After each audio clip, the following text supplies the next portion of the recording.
Hello again, everybody. In this video, I'm going to show you how to, in this case, reset one of these isoworm bucket systems. For those of you who've never started one, I'll give you a good sense of how to start up one of these systems.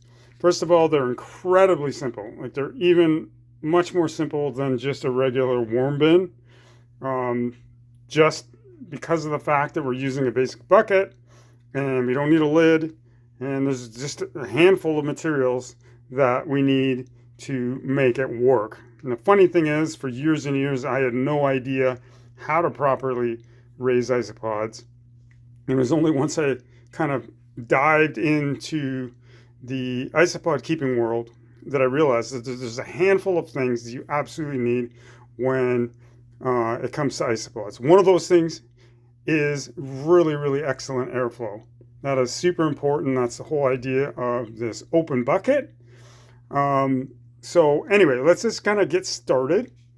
And this isn't rocket science. This isn't like what I'm doing here isn't the only way to set up the system successfully, but there are some key components that aren't a bad idea to include in your system.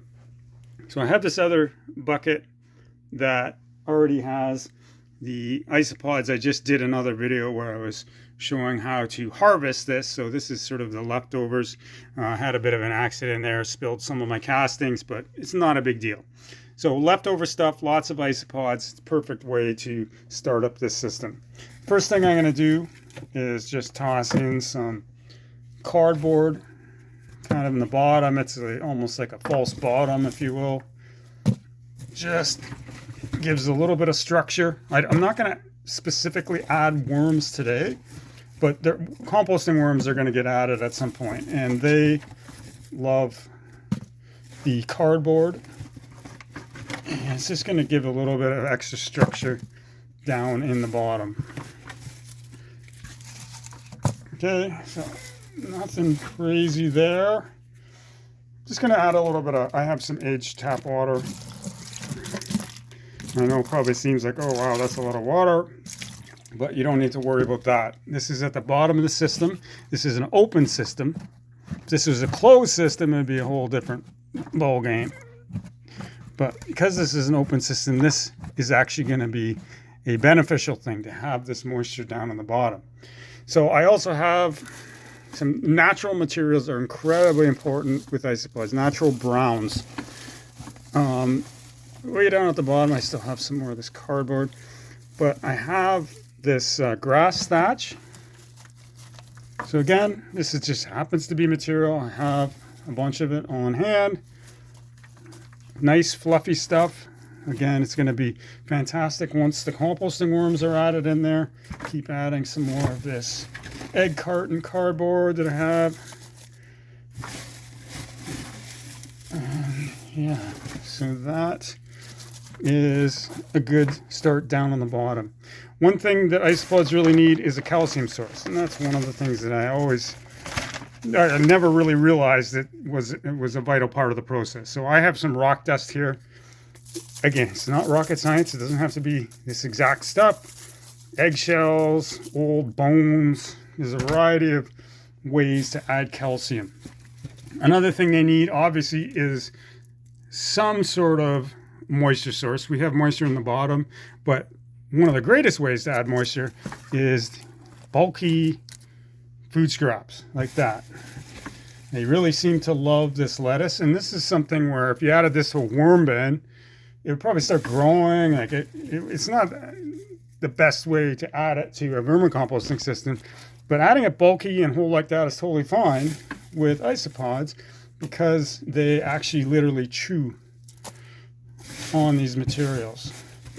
So just some cabbage. They love cabbage. They love carrots. They love all kinds of different vegetable matter. But what they love the most, which is what we're getting to, is the brown leaves. Okay, so that's sort of a nice base at the bottom. Nice starter base. And at this point, we should probably literally add the old material with the isopods in it. There's a whole bunch of stuff, and again, that's way more of the castings than it. I had a little accident in my other video, so it's more castings than should be in there, but it's biology. You're going to be inoculating all this habitat with this beautiful microbe-loaded ecosystem, which is very, very important to help these animals thrive.